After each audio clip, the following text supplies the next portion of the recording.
Hola, ¿tu voluntad no responde? ¿Quieres hacer las cosas y no lo logras? ¿Sientes a veces que el miedo te paraliza, te impide decidir o tomar buenas decisiones? Bueno, no te vayas, vamos a compartir contigo un tema fundamental para nuestras vidas. El miedo, amigo o enemigo. En estos micrófonos te saludamos Arturo y Valderas. Gema Torres de Valderas, te damos la más cordial bienvenida y te invitamos a que juntos podamos compartir este tema después de haber platicado con ustedes del problema de la voluntad que muchas Sí. veces está dañada cuando el niño interior herido veíamos, bueno, ¿por qué la voluntad no responde? ¿Qué es lo que hace que se quede paralizada? ¿Qué es lo que hace que queramos muchas cosas y no lo logremos? Bueno, pues por eso es que escogimos el día de hoy este tema. El miedo, ¿es nuestro amigo o es nuestro enemigo? ¿Es lo que nos protege o es lo que nos paraliza? Exacto. Y decíamos, el principal daño de las facultades humanas es la voluntad, porque no tenemos la fuerza, a veces decimos, me falta fuerza de voluntad, pero no tenemos esta potencia en la voluntad para lograr hacer lo que queremos, a veces inclusive sabiendo qué debemos hacer. Entonces, ¿qué es lo que sucede? Lo que pasa es que hay otro mecanismo, otro motor mucho más potente que la voluntad, que hace y nos empuja literalmente este motor, esta fuerza, este poder interno, a tomar decisiones y pues hacemos lo que no queremos, no hacemos el bien que queremos, no tomamos buenas decisiones, vamos tomando malas decisiones o simplemente nos paralizamos y no decidimos. ¿Cuál es este motor? Un sentimiento, el sentimiento más básico que llamamos miedo. Y es un amigo o es un enemigo, depende de cada uno de nosotros. ¿Por qué? Porque el miedo existe en todos los seres humanos. Diríamos que es, salvo que tuviéramos por ahí un daño cerebral y fuéramos alexitímicos, que es rarísimo el caso, todos nosotros tenemos la capacidad de sentir y el primer sentimiento que experimentamos es el miedo. ¿Por qué? Porque es nuestro amigo. ¿A qué nos ayuda? Te ayuda a que cuando estás en un peligro, en un riesgo, algo malo te va a suceder, te va a generar dolor, pérdidas, etcétera. El sentimiento de miedo se activa para avisarte que estás frente a un peligro y entonces tú puedas actuar y protegerte. En ese sentido, el miedo es nuestro gran amigo, porque pensemos, alguien que no sintiera el miedo, está frente a un peligro, serían los temerarios. Claro, que se arriesgan y van y no les importa, ponen en riesgo su vida y la vida de otras personas y pues no está conectado a ese cable, ¿no? Sí, ¿no? Sabemos, por ejemplo, de personas que practican deportes extremos, que cada vez más, como la adrenalina es muy fuerte en situaciones de peligro, porque se genera mucho estrés, van avanzando y avanzando cada vez a mayores y mayores y mayores peligros. Y tenemos a veces el caso que sufren desgracias físicas, incluso la muerte. Entonces, un exceso de no sentir miedo sería el temerario. Pero está el otro extremo y es el más común. Cuando el miedo nos empuja a tomar malas decisiones. ¿Y cuáles son los principales miedos que tiene el niño interior herido? Fíjate, quisiera hacer una primera observación como marco general. Decíamos, el sentimiento ahí está, pero la diferencia es que, por ejemplo, un temerario casi no lo siente, aunque ahí esté. Pero cuando el niño interior está herido, lo más frecuente es que el miedo sea muy grande en el interior. Es decir, incluso aunque no estemos ya de adultos en peligro, pues generamos mucho miedo, percibimos mucho peligro. ¿A qué se debe esto? Es como el otro extremo, uno no siente nada y ahí se avienta como el gorras, como dirían, y el otro todo el tiempo, día y noche, y cuando es día y noche, imagínense, luego viene la falta de sueño, el insomnio, todo esto. Sí, ¿Por qué? Porque al final está el miedo enterrado ahí. sí, y ¿A qué se debe? Perdón. fíjate, por ejemplo, el insomnio.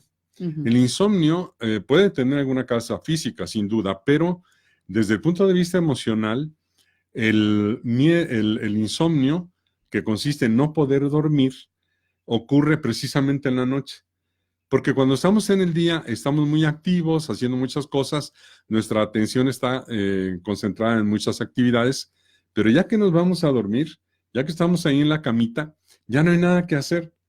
Entonces, todas las emociones y pensamientos y Despiertan, ¿eh? demás, ahí ya no hay ningún equilibrador como pudieran ser las acciones del día. Ya ahí estamos totalmente a merced de nuestros pensamientos y de nuestros sentimientos. Y generalmente lo que genera el insomnio es el miedo.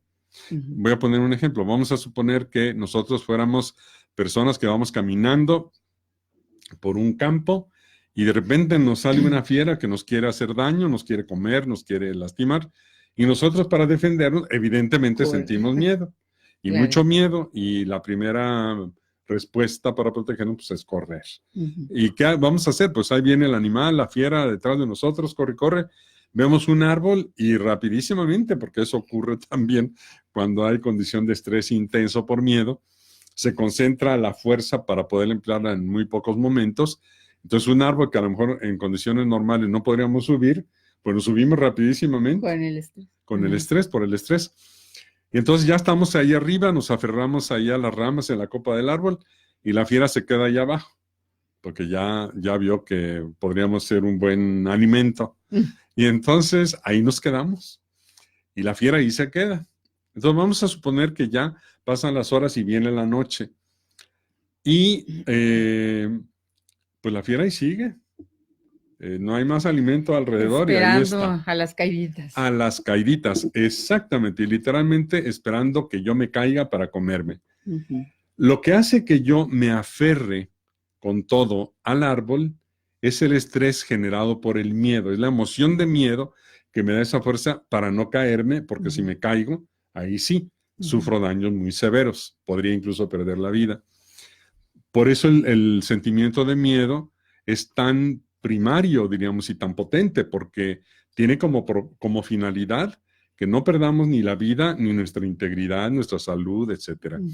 Entonces, ahí está. Y llega la noche.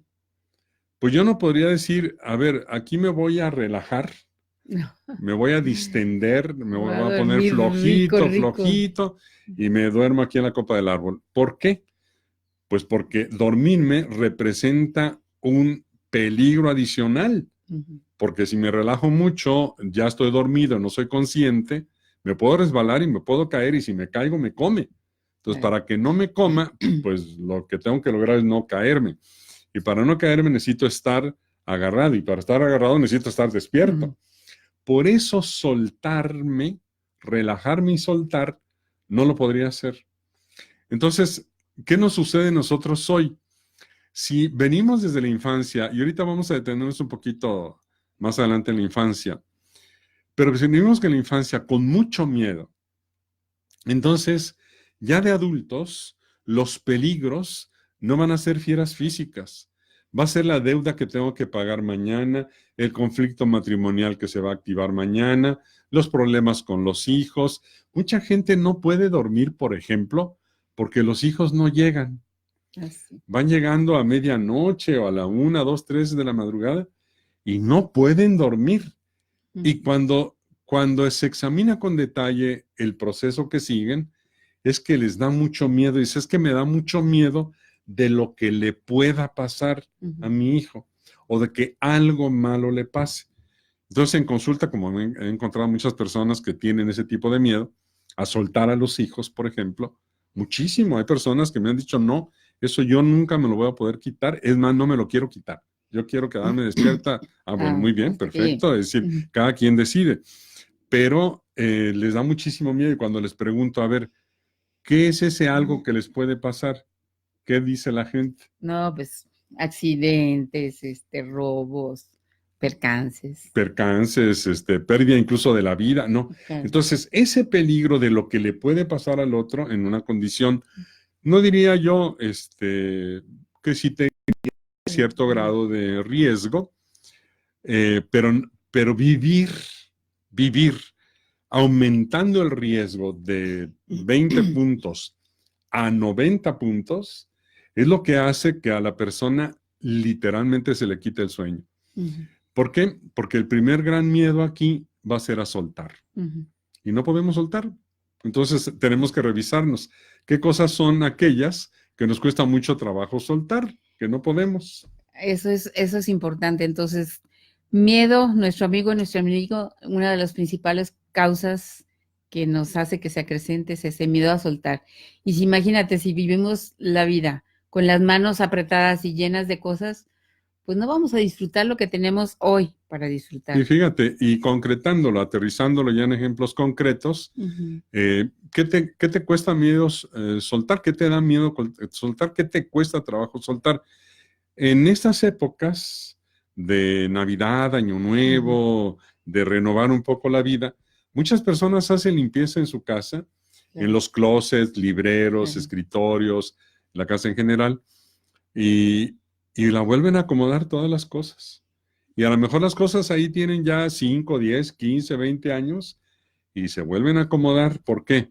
Porque qué tal si las necesito y ¿Qué no las tal? Las voy tengo. a ocupar.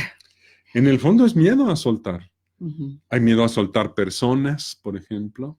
Miedo a soltar relaciones. Y fíjate, el miedo a soltar personas, yo recuerdo en un caso también en consulta, me decía una señora, es que mi hijo ya tiene 30 años y no puede nunca subirse a un avión. No puede hacer un viaje, quisiera ir a estudiar acá, pero no puede. Es un miedo porque desde muy chico lo protegieron tanto que ahora él no se arriesga y nunca se ha subido a un avión. ¿Sí? No se puede soltar No se puede soltar. porque tiene miedo a que algo muy malo, lo más Claro. malo es que se caiga el avión y se muera.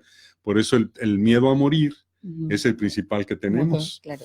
Y ahora sí, regresando, ¿por qué llegamos a la vida adulta con miedos tan intensos que son tan potentes que anulan la voluntad?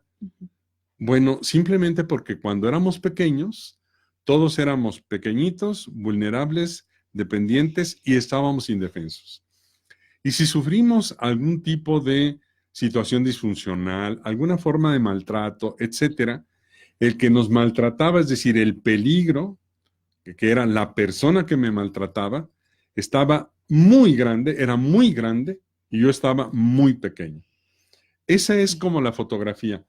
De ahí van a ser la autoestima. Más adelante vamos a tratar el gran problema de la autoestima, que muchísima gente lo identifica. Cuando viene dañada desde Cuando el interior. está dañada, porque es aquí donde se daña. Cuando el niño interior está herido, se daña la autoestima.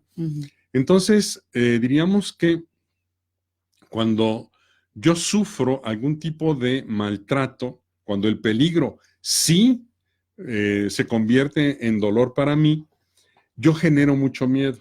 Y como yo soy muy pequeño y el otro está muy grandote, entonces yo genero mucho miedo por mi indefensión. Yo no me puedo defender y genero muchísimo miedo. Vamos a ver también cuáles son, más adelantito, hoy es por el tiempo es difícil, pero vamos a ver cómo le hicimos desde chiquitos para protegernos. Por ejemplo, en este primer caso del miedo, es agarrarme a algo que me dé seguridad. Porque cuando yo tomo algo, pensemos en el avión. Sí. Si vamos en un avión y hay esas turbulencias y como que se cae el avión, hace, como si fueran, decimos acá en el empedrado, ¿verdad? A campo traviesa, todas las personas se toman del descansabrazos. Sí, así como para tomarse, agarrarse o aferrarse a algo por la sensación que da de seguridad, de tener cierto grado de control de seguridad. Evidentemente no genera ninguna seguridad en el avión porque si se cae con descansabrazos y nosotros agarrados en descansabrazos, es decir, no hay forma de evitarlo. Pero psicológicamente el impulso de agarrarse es justamente para generar seguridad. Cuando vamos en una lancha y la lancha se está bamboleando para todos lados, por supuesto que físicamente tenemos que tomarnos para no resbalarnos. Psicológicamente es igual. Y fíjate, ese miedo a soltar nos ha permitido encontrarnos con personas ya adultas que, por ejemplo, nunca pueden salir de compras o a tomar algunas decisiones si no llevan un acompañante. Sí. O sea, no pueden soltarse solas para caminar y navegar y volar en la vida. Exacto. Para las más mínimas situaciones de sobrevivencia, como es hacer compras para ti. Sí, y ahí tendríamos otro miedo. el miedo a estar solo. Sí. También para eso se agarra personas, se puede agarrar uno de cosas y no soltar, y decíamos, el ejemplo es cosas que ya no sirven, que no son útiles, que no funcionan, que están obsoletas, se siguen conservando. Pero asociado a esto tendríamos el miedo a estar solo, porque para los niños uno de los miedos más fuertes es el abandono. Y entonces, ¿por qué? Porque abandonados, sin alguien que los proteja, están expuestos a cualquier tipo de daño. Y peor, si el que los va a dañar es el que los cuida, el papá, la mamá, alguien que está ahí a cargo de él, evidentemente entra en un conflicto muy fuerte porque necesita la compañía para no experimentar esa vulnerabilidad de la soledad, pero esa compañía le daña y le hace sufrir. Esto está en la raíz de las relaciones codependientes y de las relaciones de maltrato. ¿Cuántas personas viven a lo largo de días, semanas, meses, años en noviazgos, matrimonios, relaciones permanentes de codependencia, de maltrato, sin poderse ir, soltarse, por el miedo a estar solos y por la necesidad de estar agarrado a alguien que parece fuerte, que normalmente los maltratadores parecen fuertes? Entonces, pueden durar años en una relación así. Tienes que revisar tus relaciones también. Claro.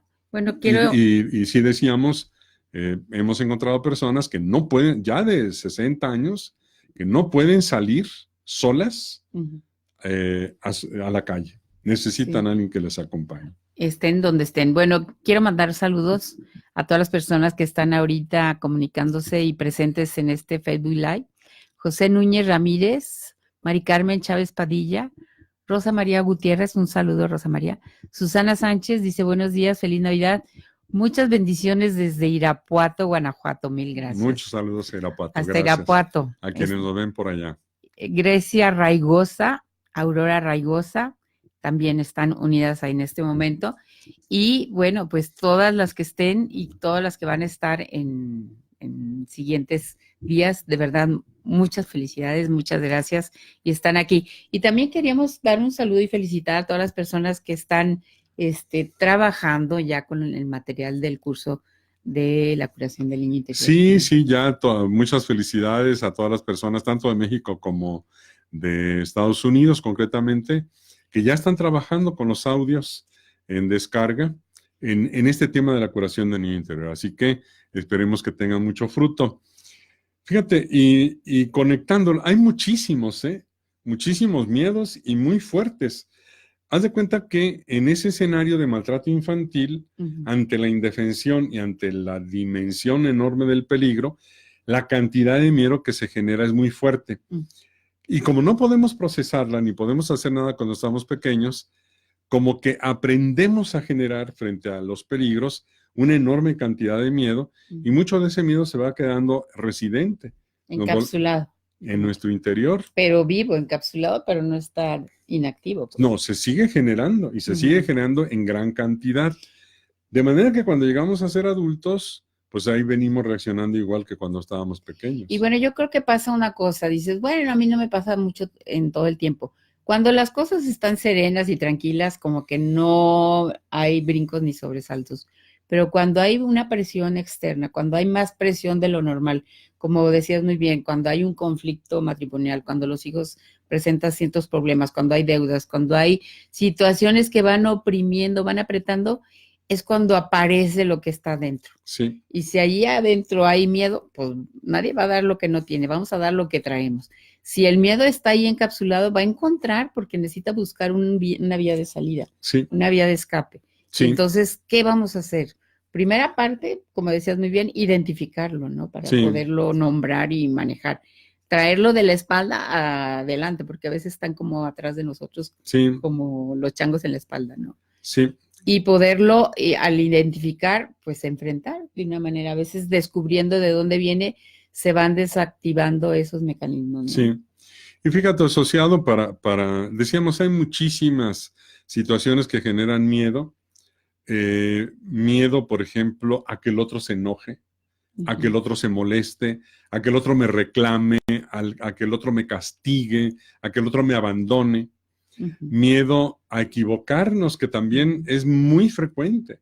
Las personas inseguras, las personas dubitativas, las personas que no logran decidir por sí mismas, generalmente tienen mucho miedo a decidir por la posibilidad de equivocarse. Y como esa posibilidad existe siempre, bueno, pues entonces el miedo ahí está. En situaciones más intensas o cuando ya percibimos que sí hay un peligro, evidentemente se genera un miedo, y decimos a veces irracional. Claro.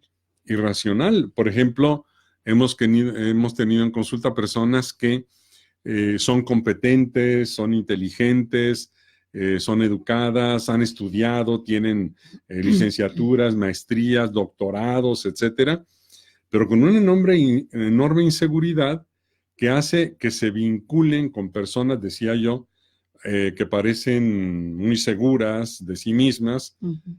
Hablaremos de eso también porque enojones, impositivos, Yo creo que autoritarios. ahorita que dijiste enojones, yo creo que el enojo va a ir como compadre del miedo para ir pudiéndolo manejar. Yo los invito para que si hay alguno de los miedos que logras identificar ahorita o en este momento encontraste algo, ponlo, compártelo con nosotros, lo dialogamos, platicamos en este momento, como ustedes que nos están mandando sus saludos. Pues si hay algo que quisieras hacer una pregunta, pues con muchísimo gusto. Sí, y la puedes dejar aquí en el chat, donde va a estar el video residente en nuestra página.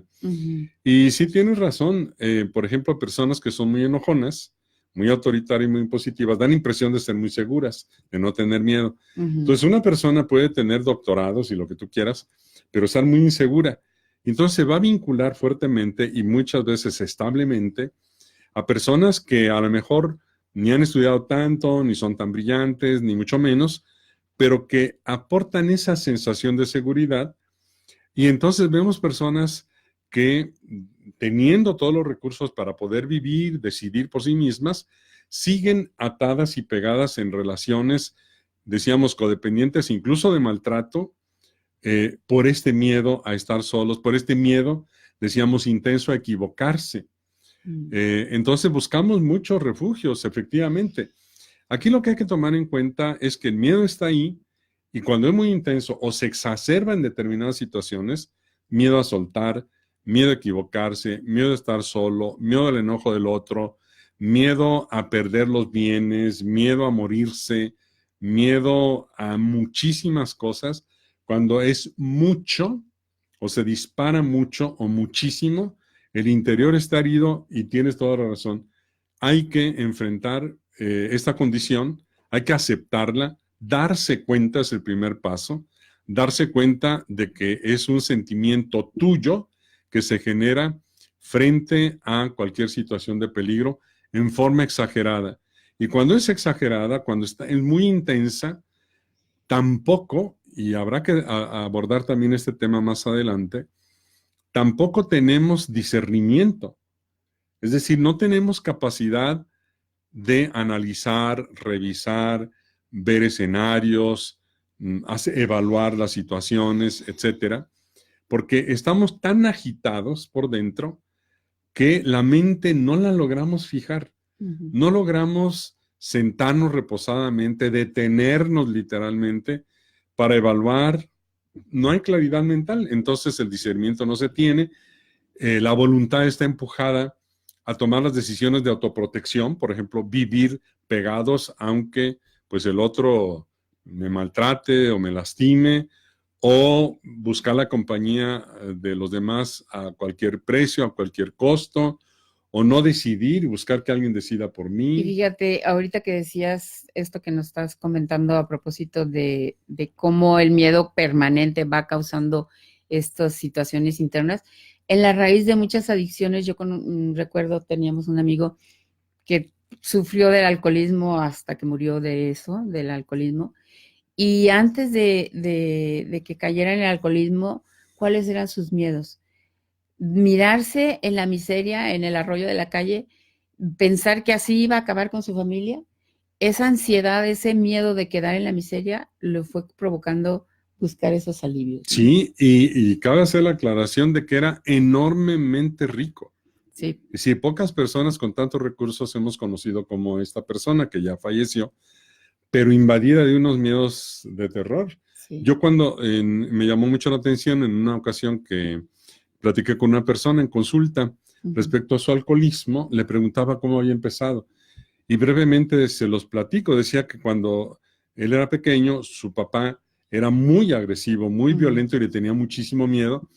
Y cuando ya estuvo de los 12, 13 años, en vacaciones se lo llevaba a trabajar con él, entonces estaba prácticamente 24 horas con él y con muchísimo, muchísimo miedo en el trabajo, en la casa, en todos lados, porque lo quería tener pegado a él. Y me comenta que ya estando, no sé si en la prepa, creo que ya estaba en la prepa, en alguna, muy joven, tendría que 16, 17 años, en una reunión que fue con sus amigos, porque prohibiciones y castigos y rigidez y demás, fue con sus amigos, dice que fue la primera vez que se atrevió, porque le ofrecieron a tomarse una cuba. Con evidentemente una bebida alcohólica. Un refresco con su bebida alcohólica. Y dice, al momento de que empecé a tomar, dice, sentí una paz, una alegría como nunca la había vivido. ¿Qué es? La relajación que induce el alcohol. Entonces, esa pequeña experiencia de sentirse alegre, relajado, contrastaba con toda la existencia, todos los años que tenía viviendo en un estado de ansiedad, estrés, presión, tensión, malestar por el miedo, efectivamente. Y entonces dice que regresó a su casa, ahí estaba su papá, y que inmediatamente empezó a desear que ya fuera el próximo fin de semana para buscar salir y buscar esa experiencia enormemente relajante. Y me decía que fue ahí que empezó el alcoholismo que vivió. Entonces, bueno, hay muchísimos ejemplos. Examina tu vida, revisa, haz una pausa, detente. Y sobre todo, en los momentos en los que tu voluntad se atora, en cuando tú quieres hacer algo y no puedes. Me recuerdo a una persona que hace muchos años, era yo muy joven, soltero, iba por el centro de la ciudad y vi un amigo sentado, más bien parado, con los brazos cruzados en medio de enfrente de una tienda, viendo el escaparate. Entonces le digo, hola, ¿qué tal, fulano? ¿Cómo estás? Bien, bien, bien. ¿Qué haces? Dice, pues estoy aquí pensando. ¿Y en qué piensas? No, pues es que tengo que comprar un pantalón. Ya me metí a la tienda, ya me probé, ya vi, pero no sé cuál comprar. Y entonces estoy aquí, piensa y piensa y piensa a ver cuál compro. Es decir, una enorme dificultad para tomar una decisión. Por miedo a equivocarse. Por el miedo a equivocarse. Entonces, examina, revisa en esos momentos, cuando compras, cuando recibes visita, cuando tienes un conflicto, cuando tienes una diferencia, cuando tienes algún problema financiero, económico, y revisa si la mente se te oscurece, si la visión se te nubla, eso ya sería muy intenso, o si tienes dudas, no logras decidir, si te da insomnio, si te duele la cabeza, qué sé yo. Hay muchos signos y síntomas de que el miedo está ahí y que es muy intenso. Bueno, pues aquí ya tienes un esquema, por lo menos en estos 3 puntos, para que puedas identificar por dónde van tus miedos. Miedo a soltar, miedo a equivocarte o miedo a estar solo porque sientes que tú no vas a poder. Así es que ve así como que clasificándolos para que lo puedas ubicar. Y los miedos se produce mucho, como quien dice, la oscuridad, cuando hay oscuridad como que da miedo porque todo son sombras. Yo te comparto una frase que me ha ayudado mucho, es para que llegue la luz a ti. Dirige tu mirada al sol y las sombras quedarán atrás. Exacto. ¿Cuál es la buena noticia? Esa, que estos miedos profundos generados en la infancia y que viven activos como volcanes en el interior, se pueden sanar. Podemos sanar esas experiencias infantiles, podemos equilibrarnos emocionalmente y podemos despertar a la luz de la vida para poder hacer lo que tenemos que hacer, soltarnos de lo que tengamos que soltar, tomar lo que tengamos que tomar en el momento en el que estamos cada uno de nosotros en nuestras vidas y como resultado de decidir bien, estar serenos, equilibrados, tener un miedo saludable que sea nuestro amigo. Exacto. Y no, como lo hemos dicho, nuestro enemigo, que nos paraliza, nos amenaza, nos hace sentir mal. De esta experiencia de curación pueda brotar en ti el amor, la alegría, la paz, con la cual todos necesitamos vivir. Y ponemos a tu disposición nuestro curso, este curso fundamental, La curación del niño interior. Lo puedes ver y lo puedes adquirir y trabajar por tu cuenta, en tu casa, en los horarios que tú puedas, a través de nuestras redes. Lo puedes encontrar, lo vamos a poner en la liga también, en www.curaciondelniñointerior.com, curaciondelniñointerior.com, o si lo quieres más simple, www.arturoygema.com, y también aquí en nuestra página de Facebook. Bueno, pues un saludo para las últimas personas que se están haciendo presentes aquí con nosotros. Aurora Raigosa dice, me encantan, felicidades. Irma García Beas, Rosy Miranda, ahora Arturo y Gema, excelente tema. Un abrazo desde Ciudad Obregón, Sonora. A Sonora, a Ciudad Obregón, a quienes nos ven un saludo. Rosy. Elsa Lorena Ramírez también está presente. Susana Robles dice, yo siempre he tenido miedo a formar una familia porque creo que no soy capaz de cuidarme sola, menos cuidar y soportar a alguien más. Me siento que tengo muchos defectos y que nadie podría soportarme. Y eso me hace muy infeliz. Sí, ese es un temor que tienen muchas personas, de no ser capaces. Decíamos que hay muchísimos, hemos señalado solamente algunos, pero esa sensación de ser incapaz, de no ser suficiente, de no merecer, de ser muy defectuosa, de que nadie nos va a querer, hay muchísimo miedo. Así que, Susana, pues te invitamos a trabajar. Sí. Hay que trabajar en el interior porque es perfectamente posible ir sanando el interior. Sí, que corrijas esa fotografía interna que tienes de ti misma, donde tú nos estás diciendo que tienes defectos que se pueden corregir, esa imagen que tienes de ti misma, bueno, todo eso se puede trabajar. Así es que ánimo y adelante. Sí, decíamos que es la baja autoestima o la autoestima inadecuada, resultado de esas experiencias de niño interior herido que se pueden trabajar y superar. Y un saludo hasta Poncitlán para Elsa Lorena Ramírez. Un saludo, Lore. Y a todos los que nos ven en Poncitlán, saludos, sí. Lore. Bueno, pues ya llegamos. Llegamos a la otra orilla. Les queremos mandar también un abrazo muy, muy cariñoso y que desearles que de verdad estas fechas, esta celebración de la Navidad sea para ustedes un momento para celebrar el amor, la alegría, para vivir en la luz, decías muy bien, Arturo. No es lo mismo estar en las tinieblas, en la oscuridad, que vivir en la luz. Cuando todo sale a la luz dices, no eran fantasmas, son diamantes, órale. Sí, hay una diferencia muy grande. Claro que sí. Y bueno, pues nos despedimos desde estos micrófonos. Arturo Valderas y Gema Torres de Valderas, que Dios los bendiga.